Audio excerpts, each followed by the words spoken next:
Good morning. It's Monday, January 14th, 2013. Today's topic is visual discovery, so let's roll. We'll cover three of my favorite hobbies on today's journey. Favorite number one, clover hunting. I tend to be quite a good clover hunter. I can usually find four-leaf clovers almost every week of the year. Only 1 out of every 10,000 clovers has 4 or more leaves, but there are a lot of factors that will help you find clovers with a higher probability, just knowing where to look. That depends on traffic patterns, wind circulation, even street lamps and tension lines, which we'll see here on the right. And some of those patches right there are some of my favorites to go looking nearby. But we're not going to go hunting today because that's going to take too little time that we don't have. Middle of January is pretty lousy weather for clovers anyhow.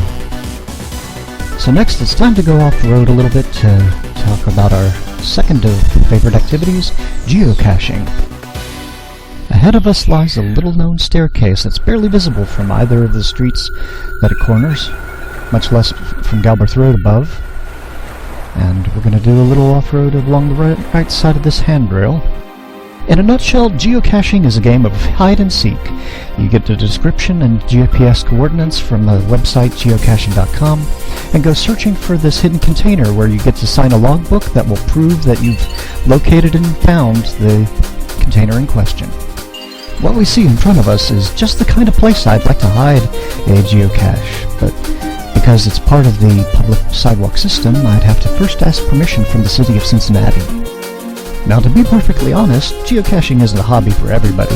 I've got plenty of friends who would never be convinced to go out on the trails looking for some kind of concealed peanut butter jar wrapped in camouflage tape out hidden in the woods. But it's also an opportunity to see the forest, parks, and other sites out there, urban settings and such, that you would never otherwise get to see. So there are plenty of other really cool aspects of geocaching I'll be able to discuss in future episodes. But in the meantime, we've arrived at the top of Galbraith Road, and we're on our next leg of journey of discovery.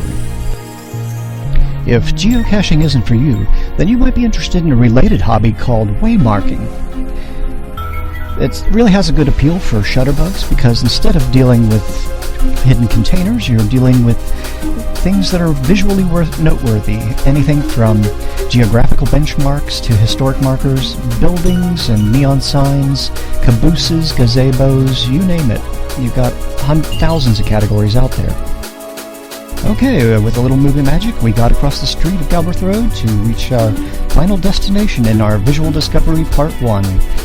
This final leg is toward reaching this geographical benchmark that I discovered walking along the sidewalk, and to my amazement, it's not on the databases. So there you have it, a geographical survey benchmark disc called Traverse Station 2166 from 1952. Next week, I'll try to deliver Visual Discovery Part 2 and head further down Galbraith Road so we can discover another geocache benchmark and a clover patch that's one of the richest I've seen in the area. For more information on geocaching and waymarking, feel free to look for links in the YouTube description doobly-doo. Until next week, this is Joel Twisty Nye signing off, wishing you all happy trails.